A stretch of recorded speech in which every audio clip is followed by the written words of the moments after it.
সুপ্রভাত। একটি দর্শনের কথা বলছি, একটি গানের মধ্যে দিয়ে।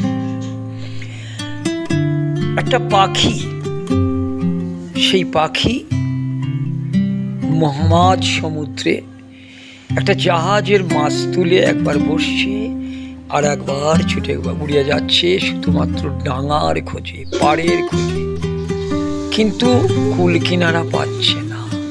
আবার বসছে, আবার উঠছে। এটা দর্শনের কথা, মহাদর্শন।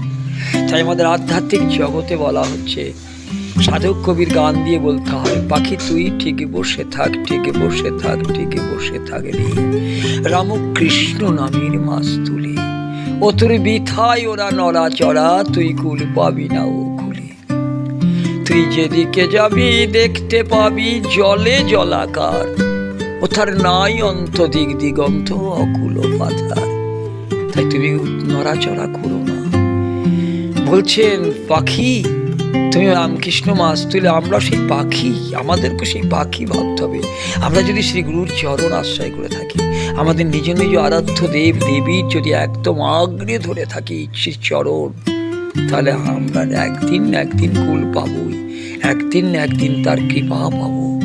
তাই আমরা সেই সাধক কবির গানটাকে, একটা দর্শনটাকে নিজের হৃদয় মন্দিরে স্থাপন করতে হবে, হৃদয়ের সঙ্গে মিলিয়ে নিতে হবে। তাই বলছেন ঠাকুর, বলছেন পাখি তুই ঠিক বসে থাক, ঠিক বসে থাক, ঠিক বসে থাক রে, রামকৃষ্ণ নামের মাছ তুলে, ও তোর বিথায় ওরা নড়া চড়া, তুই কুল পাবি না ও কুলে।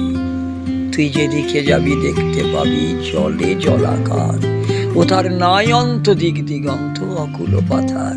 তুই মাছ তুলে বসে থাক। আমরাও তাই, সেই মন পাখি, আমরাও একটা মন, আমাদের মনটাও একটা পাখি।